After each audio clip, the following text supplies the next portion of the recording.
पिछले 12 सालों की सत्ता का वह अटूट घमंड जिसके आगे विपक्ष के सारे वार नाकाम साबित हो रहे थे, क्या अब दिल्ली की सड़कों पर ताश के पत्तों की तरह बिखर गया? क्या 12 साल बाद एक बार फिर सरकार इतनी लाचार और घिरी हुई नजर आई कि उसे लोकतंत्र के सबसे बड़े मंदिर यानी संसद भवन के लोहे के भारी दरवाजों को बंद करना पड़ा? जी हाँ, ये कोई काल्पनिक कहानी नहीं, बल्कि दिल्ली की सड़कों का वो कड़वा सच है जिसने देश के सत्ता गलियारों में टहलका मचाकर रख दिया है। जब दिल्ली की सीमा पर हजारों आक्रोशित युवा और किसान संसद की तरफ बढ़े, तो सत्ता के गलियारों में ऐसी खलबली मची जिसकी किसी ने कल्पना भी नहीं की थी। गृह मंत्री के कमरे में अचानक मंत्रियों की आपातकालीन बैठकें शुरू हो गईं।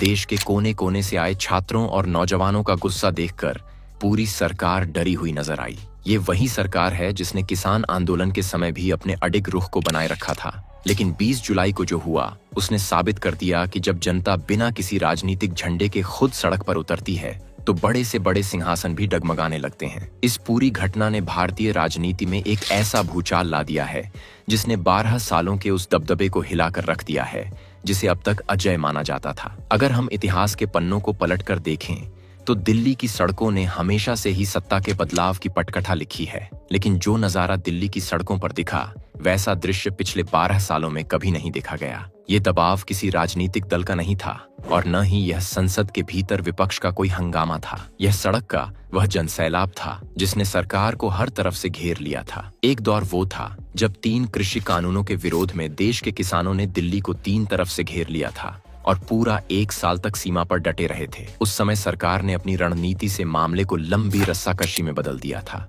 कृषि मंत्री और गृह मंत्री की अगुवाई में बैठकों का दौर चलता रहा और खबरें छन छन कर आती रहीं। लेकिन उस दौर में भी सत्ता का आत्मविश्वास हिला नहीं था। मगर आज की स्थिति बिल्कुल अलग है। आज का ये जनाक्रोश किसी एक नीति के खिलाफ नहीं, बल्कि युवाओं के टूटते सपनों और उनके भविष्य के साथ खिलवाड़ के खिलाफ उपजा है। 20 जुलाई 2026 के उस खौफनाक और ऐतिहासिक दिन को याद कीजिए, जब पूरा कर्नाड प्रेस और जंतर मंत्र युवाओं, छात्रों और किसानों के आक्रोशित सैलाब से पट गया था। 3 से 4 हजार से ज्यादा प्रदर्शनकारी नारेबाजी करते हुए जब संसद भवन की तरफ बढ़े और रेल भवन तक पहुंच गए, तब सरकार के होश उड़ गए। सुरक्षा बलों के पसीने छूट गए और आनन फानन में संसद के दरवाजे बंद कर दिए गए। आपको जानकर हैरानी होगी कि संसद के दरवाजे आखिरी बार तब बंद किए गए थे जब अटल बिहारी वाजपेयी के जमाने में आतंकवादियों ने देश के लोकतंत्र के मंदिर पर हमला किया था। उस ऐतिहासिक घटना के बाद ये पहला मौका था जब आम जनता के गुस्से से डरकर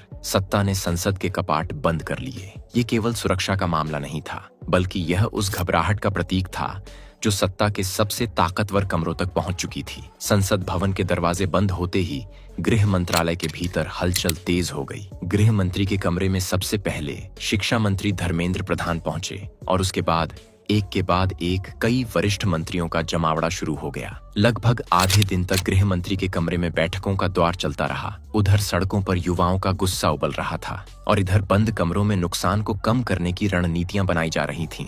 एक तरफ तो दिल्ली के भीतर युवाओं का यह उग्र प्रदर्शन चल रहा था, तो दूसरी तरफ देश की सीमाओं यानी शंभू बॉर्डर पर किसानों ने एक बार फिर दिल्ली में दाखिल होने की पूरी तैयारी कर ली थी। इस बार किसानों का गुस्सा सिर्फ कृषि मुद्दों को लेकर नहीं था, बल्कि वे अमेरिका के साथ हो रहे उस वाणिज्यिक समझौते के खिलाफ थे जो उनके हिसाब से भारतीय कृषि और किसानों के भविष्य को नुकसान पहुंचा सकता है। आंदोलनकारी संगठनों ने बहुत अच्छी तरह से भांप लिया है कि सरकार इस वक्त अपने सबसे कमजोर और दुर्बल मोड़ पर खड़ी है। पिछले 12 सालों में ऐसा पहली बार हुआ है जब सरकार पूरी तरह से बैकफुट पर दिखाई दे रही है। गृह मंत्री के कमरे से जो बातें बाहर निकलकर सामने आई हैं, वे साफ इशारा करती हैं कि अंदर खाने यह मान लिया गया है कि मामला बहुत गंभीर हो चुका है। 25 से 30 हजार नौजवानों का अचानक दिल्ली आ जाना और संसद की तरफ कूच कर देना कोई छोटी मोटी घटना नहीं है। ये एक ऐसी खबर बन चुकी है जिसने अंतर्राष्ट्रीय स्तर पर भारत सरकार की साख और उसकी नीतियों पर बड़े सवाल खड़े कर दिए हैं। अंतर्राष्ट्रीय मीडिया की नजरें अब इस बात पर टिकी हैं कि जिस देश को दुनिया की सबसे बड़ी उभरती अर्थव्यवस्था कहा जा रहा है, वहां के युवा सड़कों पर लाठियां क्यों खा रहे हैं। इस बड़े राजनीतिक संकट से निपटने के लिए सत्ता के गलियारों में जो नई नीति तैयार की गई है, वो भी काफी हैरान करने वाली है। बंद कमरों में हुई बैठकों में ये तय किया गया है कि इस पूरे आंदोलन को भटकाया जाए। सरकार अब ये नया नैरेटिव गढ़ने की कोशिश कर रही है कि छात्रों की मांगें तो पूरी की जा चुकी हैं। नीट का एग्जाम रद्द करके दोबारा करा दिया गया है और उसके नतीजे भी आ चुके हैं। छात्र तो अपने घरों और कक्षाओं में वापस लौट चुके हैं। इसलिए जंतर मंतर और दिल्ली की सड़कों पर जो लोग प्रदर्शन कर रहे हैं वे दरअसल छात्र नहीं हैं, बल्कि वे सरकार को सत्ता से बेदखल करने के लिए राजनीतिक खेल खेल रहे हैं। सरकार की कोशिश अब यही है कि इस जनाक्रोश को एक राजनीतिक साजिश का नाम देकर इसकी गंभीरता को कम किया जाए। लेकिन सवाल ये उठता है कि क्या जनता अब सरकार के इन पुराने दांव पेचों में आने वाली है? इस पूरे मामले में एक और बेहद दिलचस्प और रहस्यमयी पहलू सामने आया है। जो आंदोलन का नेतृत्व करने का दावा कर रहे थे, उन नेताओं की भूमिका पर भी अब गंभीर सवाल उठ रहे हैं।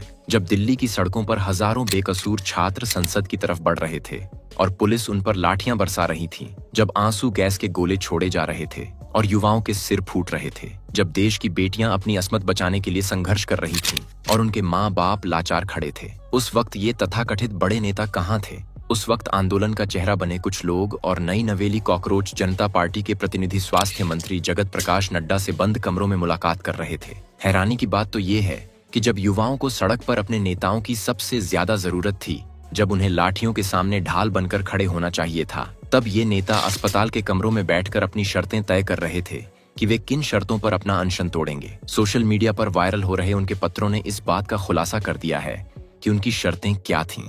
उनकी पहली शर्त यह थी कि सरकार अपनी गलती कबूल करे और माफी मांगे। उनकी दूसरी शर्त यह थी कि जब वे संसद के पास पहुंचे तो विभिन्न राजनीतिक दलों के नेता उनसे आएं और सदन में सवाल उठाने का वादा करें। और तीसरी शर्त यह थी कि अगर उनका स्वास्थ्य खराब हो तो बड़े नेता अस्पताल में आकर उन्हें आश्वासन दें। इन शर्तों से यह साफ हो जाता है कि जो लोग इस जनाक्रोश का मसीहा बनने की कोशिश कर रहे थे, वे खुद बैकफुट पर चले गए। जब आंदोलन का दावा करने वाले नेता पीछे हटकर पतली गली से निकलने का रास्ता ढूंढ रहे थे, तब इस देश की आम जनता यानी किसान, छात्र और नौजवान खुद फ्रंट फुट पर आ गए। उन्होंने किसी नेता के इशारे का इंतजार नहीं किया। वे अपने हाथों में तिरंगा थामे पुलिस की लाठियों और आंसू गैस का सामना करते हुए खुद संसद की तरफ बढ़ गए। जनता का यह खुद ब खुद सड़ी ढांचकों पर उतरना ही सरकार के लिए सबसे बड़ी चेतावनी है, क्योंकि जब तक आंदोलन का कोई चेहरा होता है तब तक सरकार उससे बातचीत कर सकती है या उसे साम दाम दंड भेद से नियंत्रित कर सकती है। लेकिन जब आंदोलन बिन चेहरे का हो जाता है और पूरी जनता ही नेता बन जाती है, तब सत्ता के सारे गणित फेल हो जाते हैं। जो कुछ भी दिल्ली में हुआ उसने सरकार के उन थिंक टैंकों को पूरी तरह से अचंभित कर दिया है जो यह सोचते थे कि सब कुछ उनके नियंत्रण में है। सरकार को लगता था कि जंतर मंत्र पर जो हो रहा है उसे वे अपने हिसाब से चला रहे हैं। वे अपने मोहरों को जैसे चाहेंगे वैसे आगे पीछे कर लेंगे। लेकिन अचानक एक ऐसा मोड़ आया जब नियंत्रण सरकार के हाथों से पूरी तरह फिसल गया और पूरी कमान देश के उग्र युवाओं के हाथों में चली गई। न तो कोई पारंपरिक विपक्षी दल इसका नेतृत्व कर पा रहा था और न ही कोई नया नेता इसे संभाल पा रहा था। यह पूरी तरह से एक जन विस्फोट था जिसने सरकार की नींव हिलाकर रख दी। इतना ही नहीं, इस बार सरकार के लिए सबसे बड़ा झटका उनके अपने समर्थकों की तरफ से आया है। सोशल मीडिया पर सरकार का बचाव करने वाले और दक्षिणपंथी विचारधारा से जुड़े बड़े बड़े हैंडलर्स भी इस मामले में सरकार की कड़ी आलोचना कर रहे हैं। उनका कहना है कि एक छोटी सी गलती को छुपाने के लिए सरकार ने 3 और बड़ी गलतियां कर दी हैं। सबसे पहली बात तो ये है कि नीट परीक्षा में हुई धांधली को शुरुआत में पूरी तरह से नकार दिया गया। जब पानी सिर से ऊपर चला गया तब जाकर जांच के आदेश दिए गए। दूसरी बात, युवाओं के आक्रोश को समझने के बजाय उन पर पुलिस बल का प्रयोग किया गया। और तीसरी बात, इस पूरे मामले को सुलझाने के लिए संगठन और सरकार के बीच कोई तालमेल नहीं दिखा। अगर हम निष्पक्ष होकर देखें तो आज देश के युवाओं के सामने जो संकट खड़ा है वो सिर्फ एक परीक्षा का मामला नहीं है, यह उनके पूरे जीवन और करियर का सवाल है। आज देश में बेरोजगारी और फ्रस्ट्रेशन का जो माहौल है वो कल दिल्ली की सड़कों पर साफ दिखाई दिया। शिक्षा इस देश में सदियों से सबसे बड़ा सहारा रही है। हर गरीब और मध्यम वर्गीय परिवार अपनी गाढ़ी कमाई का पैसा अपने बच्चों की पढ़ाई में सिर्फ इसलिए लगाता है ताकि उनका भविष्य सुरक्षित हो सके।